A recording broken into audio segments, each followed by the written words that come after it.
এক বাবা এসে বললেন, উমরে ফারুক, আমার ছেলে কথা শোনেন, বেয়াদব। উমরে ফারুক ছেলেরা ডাকলেন, বাবা তুমি তোমার আব্বাজানের কথা শোনো না, এটা তো কবিরা গুনাহ। ছেলে বলে, উমরে ফারুক, সব দায় দায়িত্ব আল্লাহ ছেলে মেয়েদেরকে দিয়েছে, বাবা মাকে কোনো দায়িত্ব দেয়নি। উমরে ফারুক বললেন, অবশ্যই দায়িত্ব দিয়েছে। তাহলে বলেন আমার বাবার দায়িত্ব কি? উনি বললেন, প্রাইমারিলি প্রথমত 3 দায়িত্ব। আইয়ান তাকিয়া উম্মা, পৃথিবীর প্রতিটি বাবার উচিত ছেলেদের মেয়েদের জন্য ভালো মায়ের ব্যবস্থা করা। 2 নম্বরে আইয়ুহসিনা ইসমা, সুন্দর তার একটা নাম রেখে দেয়া। 3 নাম্বার ইউআল্লিমাহুল কিতাব, তার আল্লাহর কিতাব শিক্ষা দাও। এবার ছেলেকে আমার আব্বা 3টার একটাও করে নাই। তো এগুলো কিন্তু মারে, বান মারে, জাদু টোনা করে, ব্ল্যাক ম্যাজিক করে। এগুলো থেকে আমাদের সোনামণিদেরকে আমরা প্রোটেকশন করাবো কিভাবে? ওদেরকে শিখাই দিব সূরা ফাতিহা পড়ে, আয়াতুল কুরসি পড়ে, 3 কুল পড়ে তুমি হাতের মধ্যে ফু দিবা।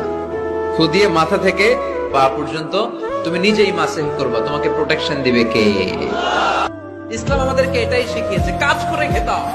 কাজে লজ্জা নেই, লজ্জা হচ্ছে অলসতায়। নবীরা কি এমনি এমনি বসে বসে খাইছে? কঠিন পরিস্থিতিতেও নবীরা পরিশ্রম করে উপার্জন করা লেগেছে, ঠিক কিনা? যুবক ভাইয়েরা, in the day of judgement, কিয়ামতের কঠিন ময়দানে আল্লাহ তাআলা 7 শ্রেণীর ব্যক্তিকে তার আরশের নিচে ছায়া দিবেন।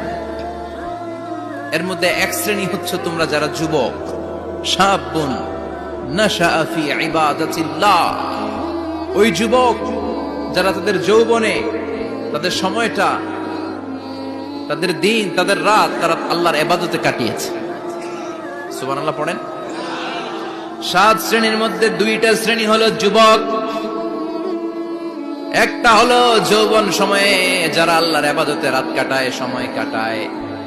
আর দ্বিতীয় ওই যুবক, যে যুবককে কোনো নারী অন্যায় কাজের, অন্যায় প্রেম করার পরকীয়ার অফার দেয়, ওই অফারকে ক্যান্সেল করে ওই যুবক বলে, ইন্নী আখাফুল্লাহ, আমি এই পরকীয়ার দিকে যেতে পারি না, কারণ আমার অন্তরে ভয় আছে একজনের, তিনি কে? কিছুদিন আগে কোটা আন্দোলন হয়েছে না, একটা লিড দিয়েছে যুবকরা। তারপর নিরাপদ সড়ক চাই, লিড দিয়েছে কারা? বুড়া মুরব্বীরা, যুবকেরা। এজন্য যুবকেরা, তোমাদের ইবাদত আল্লাহর কাছে অনেক প্রিয়, তোমাদের কাজগুলোর দাম আল্লাহর কাছে অনেক বেশি। In the day of judgement, কিয়ামতের দিন আল্লাহ তাআলা 7 শ্রেণীর ব্যক্তিকে তার আরশের নিচে ছায়া দিবে। এর মধ্যে 2টাই হচ্ছে যুবক। হচ্ছে ওই যুবক, শাবুন নাশাআ ফি ইবাদাতিল্লাহ, যে যুবক তার যৌবনটাকে আল্লাহর ইবাদতে কাজে লাগায়। যে যুবক তার যৌবন বয়সে পর্নোগ্রাফি দেখে না, হিন্দি সিনেমা দেখে না, অশ্লীল কোনো কিছুই তারা দেখে না, এই সময়টা তারা আল্লাহর ইবাদত করে কাটায়। আর আরেক শ্রেণীর যুবক, যে যুবককে পাপ কাজের জন্য, পরকীয়ার জন্য অফার করা হয়। সুন্দরী মেয়ে তাকে অফার করে, দেখো আমি সুন্দরী, সুস্নিগ্ধা, অনন্যা, প্রিয়ংবদা, সুহাসিনী, সুকেশিনী, সুভাসিনী, অসূর্যম পোষা, মেঘ কালো কেশ, কাজল কালো চুল, হরিণের মতো ডাগর ডাগর আমার 2টি চোখ। কিন্তু যুবক সেদিকে ভ্রুক্ষেপ করে না। ওই যুবক বলে, ইন্নী আখাফুল্লাহ, আমি একজনকে ভয় পাই, তিনি কে? এরপরে বৃষ্টির নিচে দাঁড়িয়ে দোয়া করলে দোয়া কবুল করে কে? করেন আপনারা? হ্যাঁ, বৃষ্টি পড়লে কি গান লাগায় দেন? বৃষ্টি পরে টাপুর টুপুর, ওই যে পোলাপাইন কয়, পায়ে দিয়ে সোনার নুপুর, আঁকা বাঁকা মেঠো পথে কোন রূপসী হেঁটে যায়, আমিও আছি তোমার সাথে। আছে না নাই? বৃষ্টি পড়লে মানুষ গান লাগায় দেয়, হিন্দি সিরিয়াল লাগায় দেয়। নো, বৃষ্টি দেখলে আল্লাহর হাবিব ভয় পেয়ে যেতেন, একবার ঘরে ঢুকতেন আরেকবার বেরোতেন। আম্মা জান আয়েশা বলতেন, ভয় পান কেন? আল্লাহর হাবিব বললেন, জানি না এই মেঘ থেকে বজ্রপাত এসে মদিনাটারে জ্বালিয়ে দিবে, নাকি মেঘ থেকে বৃষ্টি এসে মদিনাটারে উর্বর করে দিবে, আমি তো জানি না, ভয় হয়।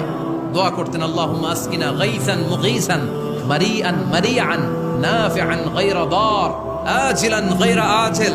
আল্লাহ, আপনি উপকারী বৃষ্টি দেন, এমন বৃষ্টি যেটাতে আমাদের রিজিক আছে, গবাদি পশুগুলোর রিজিক আছে। কল্যাণজনক বৃষ্টি দেন, ভালো বৃষ্টি হইলে তাড়াতাড়ি দেন, দেরি করেন না কোন। সুবহানাল্লাহ। আবার যখন বৃষ্টি বন্ধের প্রয়োজন হতো, আল্লাহর হাবিব দোয়া করতেন, আল্লাহুম্মা হাওয়া আলাইনা ওয়ালা আলাইনা, আল্লাহ মদিনার আশেপাশে বৃষ্টি দেন, মদিনাতে দরকার নাই, মদিনাতে যতটুকু দরকার প্রয়োজন পূরণ হয়ে গিয়েছে। সুবহানাল্লাহ পড়েন। তাহলে ফরিদপুরের ভাইয়েরা বৃষ্টির নিচে দাঁড়ায় কি করবেন? মনে থাকবে? মায়ের মর্যাদা অনেক বেশি। বাবার চেয়ে 3 গুণ বেশি, কমসে কম। কয় গুণ বেশি? মা মা মা, তারপর বাবা। 3 বার মা। কয়বার মা? একবার বাবা। তার মানে মাকে ইসলাম দিয়েছে স্বর্ণ পদক, দিয়েছে রৌপ্য পদক, দিয়েছে ব্রোঞ্জ পদক, আর বাবাকে দিয়েছে সান্ত্বনা পুরস্কার। আমরা এটা নিয়েই খুশি, ঠিক কিনা? তাহলে মাকে 3টা পুরস্কার, স্বর্ণ পদকও মা, রৌপ্য পদকও মা, ব্রোঞ্জ পদকও মা, বাবারে দিছে কি? সান্ত্বনা পুরস্কার। এজন্য মায়ের মর্যাদা বেশি। লাউ কাতাআতা জিলদাক, চামড়া কেটে যদি মায়ের পায়ের জুতা বানিয়ে দাও। ছোটবেলা যে মায়ের বুকের দুধ খেয়েছো, আল্লাহর হাবিব বললেন 1 ঢোক দুধের শোধ আদায় হবে না, ঠিক কিনা? সুখ এটা দুঃখের পরেই থাকে। আল্লাহ সেটআপটা এভাবেই করেছেন। দুঃখ, কষ্ট, বিপদ আর পরীক্ষায় মুমিন ভয় পায় না, কারণ মুমিনের হারাবার কিছু নাই, ঠিক কিনা? আমাদের জীবনে যদি বিপদ নেমে আসে, আমরা কি চিন্তিত হই? কথা বলেন। আমরা তখন সবর করি, কি করি? আর সবরের সওয়াব আছে না নাই? কারণ মুমিন জানে রাত যত গভীর হয়, অন্ধকার তমানিসা ভেদ করে সুবহে সাদিক হয়। মুমিন জানে গর্ভবতী নারীর পেটের যন্ত্রণা যত বাড়তে থাকে, নতুন মেহমান আগমনের সময় ঘনাতে থাকে, ঠিক কিনা? মুমিন জানে মুমিনের উপর বিপদ কষ্ট যত বাড়তে থাকে, সুখের সময় ঘনাতে থাকে, কাছে আসতে থাকে। চিল্লায় বলেন ঠিক কিনা? এজন্য আল্লাহ বললেন ফাইন্না মাআল উসরি ইউসরান, ইন্না মাআল উসরি ইউসরা। ও নবী, চিন্তা করবেন না, পেরেশান হবেন না। মাক্কি জীবনে আপনার দুঃখ কষ্ট, কিন্তু কিছুদিন পরেই মাদানী জীবনে আপনার জীবনে সুখ নামিয়ে দিবে কে? আপনার জীবনে আনন্দের বন্যা বইয়ে দিবে কে? মোটিভেশনাল সূরা, পেইন রিলিভিং সূরা। আপনি বিপদে পড়লেই এই আয়াত নিয়ে চিন্তা করবেন যে বিপদের পরেই আনন্দ আছে, কষ্টের পরেই দুঃখ আছে। সমস্যা যেমনি আছে, সমস্যার সমাধানও। কথা বলেন, সমস্যা যদি থাকে ওইটার সমাধান আছে না নাই? Allah never creates a lock without its key. Allah এমন কোন তালা বানায় নাই যে তালার জন্য চাবি বানায় নাই। অহংকার করে হেঁটো না, মানুষের অহংকার সাজে না। অহংকার সাজে একজনের, তিনি কে? অহংকার কার চাদর? আল্লাহ বলে এই চাদর ধরে যদি কেউ টান দেয়, ওরে আমি জাহান্নামে নিক্ষেপ করি। ফালা উবালি, আই ডোন্ট কেয়ার। অনেকে নিজের অবস্থান নিয়ে সুখী না, এরকম আছে না নাই? আল্লাহ আমার এটা দিল না রে, ওইটা দিল না রে, পাইলাম না রে, কিচ্ছু হয় না, কি করবো জীবন, হতাশ। আসলে আছে কিন্তু অনেক, কিন্তু শুকরিয়া নাই, ডাকাত, ঠিক কিনা? নিজের অবস্থান নিয়ে সুখী না, কিন্তু অনেক লোক আছে তারা আপনার অবস্থানে পৌঁছতে চায়। তাদের দিকে তাকিয়ে দেখেন, আপনি যে অবস্থানে আছেন এই অবস্থানে পৌঁছাটা অনেকের কাছে স্বপ্ন। তারা প্রতিনিয়ত সংগ্রাম আর স্ট্রাগল করে যাচ্ছে আপনার অবস্থানে পৌঁছতে, আর আপনি এটা নিয়ে সন্তুষ্ট না। শেখ সাদির নাম শুনেছেন?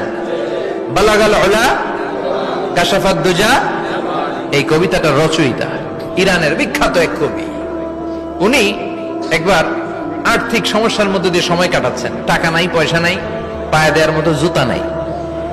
উনি খুব দুঃখ পেলেন, হায় রে, আমি ইরানের এত বড় কবি, আমার পায়ে দেওয়ার মতো জুতা নাই।